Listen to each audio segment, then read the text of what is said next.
picture this. You're at your go-to spot, right? Like your favorite local bar, having a quiet night, maybe sipping some wine, just thinking. And then the waiter comes up to you and leans in and says, you know, I just might be the Farmer King's son. Now, you think that's the start of a joke. Oh, yeah, definitely. But it's not. This is a real story, and it's about Albert Sola. Right. This waiter who claims he has royal blood. Yes. And today we're going to deep dive into his claim to the Spanish throne. Well, it's not every day that you hear a story quite like this. I mean, Albert Sola is a waiter in a small Spanish town, Right. but he really believes he's the illegitimate son of King Juan Carlos I. Eh. And what makes it so fascinating is that there's DNA evidence that seems to support his claim. DNA evidence. This already sounded like a pretty good mystery novel. It is. But before we get into all of that, let's set the stage a little bit. We're talking about the Spanish monarchy. Right. Which is a very old institution steeped in history and tradition. Yeah. Indeed. The Spanish monarchies had a lot of turmoil over the centuries. It was abolished in the 1930s and then reinstated under Franco's dictatorship. And ironically, it was Juan Carlos I who, when he became king, steered Spain back to a democracy. He was seen as kind of a hero for his role in all of this. Yeah, that's right. He was like a modernizing force, somebody to symbolize Spain's newfound stability. But we all know things took a pretty dramatic turn. Yes, they did in 2012. Juan Carlos had this carefully built image. Right. And it was shattered by a scandal that really gripped the nation. Yeah. During a really severe economic crisis in Spain, he went on this lavish elephant hunting trip in Botswana. I remember that. That was funded by some really questionable sources. Yeah, it's hard to imagine something, more tone deaf at a time when people were struggling to make ends meet. And this incident really marked the beginning of his downfall. It really did. I mean, this wasn't just like a minor slip-up, This was like a blatant disregard for the average person who's struggling in Spain. Right. And it showed how much the media had changed. I mean, in the past, things like that might have been kind of swept under the rug. But now you've got social media and 247 news cycles, so there's no hiding from the public. Right. When something like that happens. So enter Albert Sola, this seemingly ordinary waiter. Right. With this extraordinary claim. Yes. He grew up with all these whispers about his noble origins. He was raised by a whole bunch of different families who always hinted at some secret past. The details of his upbringing are really interesting. Eulalia, the daughter of one of his foster families, remembers receiving almost double the payment for taking care of him. And there were these mysterious gifts throughout his childhood. He got a motorcycle, he got a car, and they seemed to just appear out of nowhere. Wow. And even when he was serving in the military, he got preferential treatment, like he was allowed to get a chartered helicopter to visit a family member who had been injured. Wow. Like straight out of a movie. It is. You can almost feel like the intrigue and the confusion that he must have felt growing up. Just imagine living with that feeling of not knowing who you really are. Right. And having parts of your identity hidden from you. Albert spent years searching for answers. He tried to track down his adoption records, but he just kept hitting these dead ends. It sounds so frustrating. Yes. Like chasing shadows. Yeah. Did he ever find any evidence? He claims that a judge told him off the record that he was indeed the son of King Juan Carlos. Oh, wow. But later, the judge totally denied ever saying that. So a judge confirming his suspicions. Right. And then denying it. It just adds another layer to this already fascinating story. What happened next? Did he give up? Not at all. His story gets even more interesting. Okay. When a Belgian woman named Ingrid Serrao came forward. Okay. And she also claimed to be an illegitimate child of Juan Carlos. DNA testing revealed that Albert and Ingrid are very likely to be half-siblings. So now we have two people from different countries living completely different lives that are potentially linked by this shared parentage. This is where it gets really interesting. What does this mean for Albert's claim to the throne?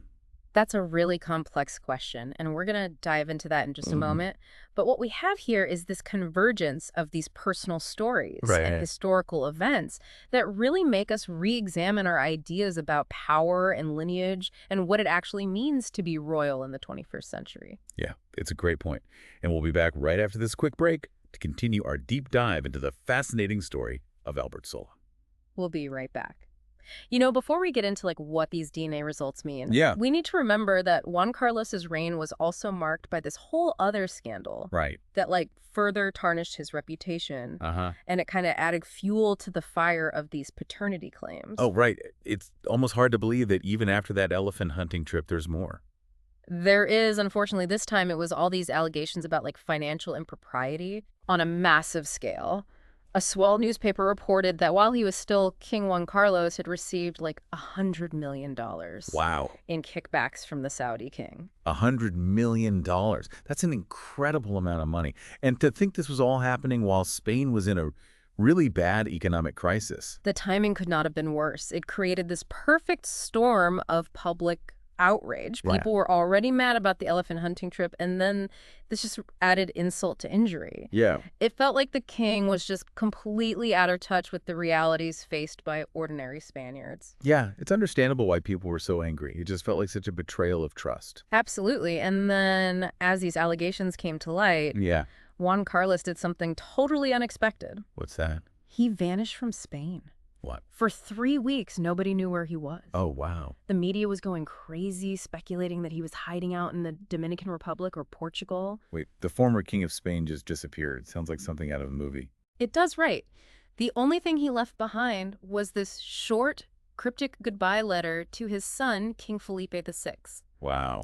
Can you imagine the pressure Felipe must have been under? Oh, gosh, yeah. His own dad, this former king, wrapped up in all this scandal, had just vanished. It must have been so difficult for him to navigate that. The weight of the monarchy, the pressure of the media, and his father's scandals all happening at once. So what did they do? Did they ever find him? After 3 weeks of crazy speculation and rumors, the palace finally confirmed his location. Oh, really? He was in the United Arab Emirates living in self-imposed exile. Self-imposed exile. Wow, that's quite a turn of events. It's almost like he was acknowledging what he did and choosing to step away from public life. It was definitely a symbolic gesture. He was recognizing that his presence in Spain was just too damaging. He went from being a celebrated hero to a figure of controversy and shame. This all paints a pretty bleak picture of Juan Carlos's legacy. How does Albert Sola's story fit into all of this? It adds another layer of complexity to an already messy situation. Here we have a man claiming to be the son of this disgraced former king, Right. who himself is living this totally normal life as a waiter. Yeah. The contrast is striking. Mm-hmm. What does Albert's story tell us about, royal lineage in the 21st century? Does it even matter where you come from? Yeah. Or is it more about who you are and what you do with your life? Those are really great questions. And they get to the heart of this whole deep dive. Albert's claim to the throne might never be officially recognized, but his existence challenges our ideas of what it means to be royal. I feel like Albert Sola is, stuck in the middle Yeah. between tradition and, modernity. Right. On the one hand, he's looking for recognition based on, his bloodline and royal lineage. Mm-hmm. But on the other hand, he's living proof that identity isn't always so straightforward. It really is a fascinating paradox, and it makes you wonder what role, if any, someone like Albert has in the future of the monarchy. That's a good question. Could someone with Albert's background actually bring something good to the Spanish monarchy? Maybe imagine if his claim was acknowledged. He would have this unique perspective, someone who gets the struggles of everyday people, Right. who hasn't lived this life of, privilege and luxury. It's an interesting idea. It's almost like the monarchy could benefit from a little dose of reality, Exactly. a connection to the people they represent. Right. It'd be a powerful symbol of change and adaptation.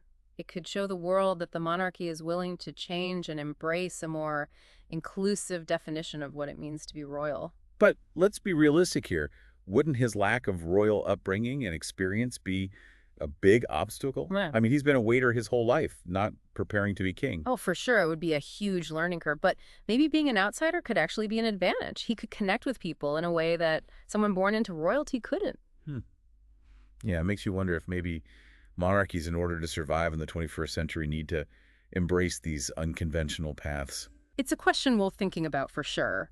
Albert Sola's story, whether or not his claim is actually proven, has started this really important conversation about the future of these old institutions. This deep dive has taken us on quite a journey.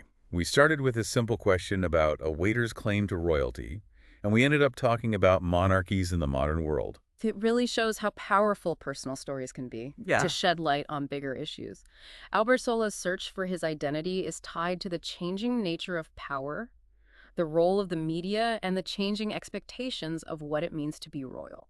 So where does that leave us? What are the takeaways for our listeners today? Well, Albert Sola's story is still going on, and we don't know how it's going to end, but it does remind us that even institutions as old as monarchies have to adapt to survive, especially in a world that demands so much transparency and accountability. And maybe, just maybe, people like Albert Sola with their unusual backgrounds and new perspectives could be a part of that change. Absolutely. So this deep dive has given you a lot to think about. What do you think the future holds for monarchies in a world that's changing so quickly? And if you were Albert, what would you do? Make sure to subscribe to the deep dive for more stories that'll make you think.